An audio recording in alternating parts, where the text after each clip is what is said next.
வாசிக்கும் போது அந்த பெயின் இருக்கும்.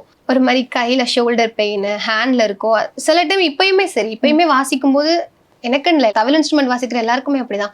வாசிக்கும் போது திடீர்னு இந்த இடம்லாம் அடிபட்டு ரத்தம் வரும். ஸோ அந்த மாதிரிலாம் இருக்கிறது காமன் தான். இப்பயுமே அந்த மாதிரி தான். முதல்ல எப்போது அடிச்சடிச்சு ரொம்ப ரத்தம் வந்து? கரெக்டா எக்ஸாக்டா ஞாபகம் இல்ல. பட் சில டைம் ரொம்ப ரேரா தான். ஃபர்ஸ்ட் முதல்ல வாசிச்சது ஞாபகம் இருக்கா? எந்த ஸ்ருதி? ஃபர்ஸ்ட் வந்து நான் வீட்ல வந்து கத்துக்கிட்டு தான் இருந்தேன். நான் வந்து கத்துக்கிட்டு இருக்கும்போது நான் இன்னைக்கு மியூசிக்ல வந்து இப்போ நான் இந்த ஃபீல்ட்ல இருக்கேன்னா அதுக்கு காரணம் வந்து ஃபேமிலி சப்போர்ட், அப்பா அம்மா சப்போர்ட். அதையும் தாண்டி எனக்கு ஒரு எஸ்என்எஸ் தாத்தா அப்படின்னு சொல்லிட்டு ஹரித்வாரமங்கலம் அவங்க எனக்கு வந்து ரொம்ப ஃபுல் சப்போர்ட். அவங்க ஃபர்ஸ்ட் நான் வீட்டில் வந்து தவில் வாசிச்சுட்டு இருந்தேன், சும்மா கத்துக்கிட்டு இருந்தேன். குரு வந்து சொல்லி கொடுத்துட்டு இருந்தாங்க, வீட்டில் கத்துக்கிட்டு இருந்தேன். அப்போ வந்து ஹரித்வாரமங்கலத்துல வந்து பங்குனி திருவிழா நடக்கும்.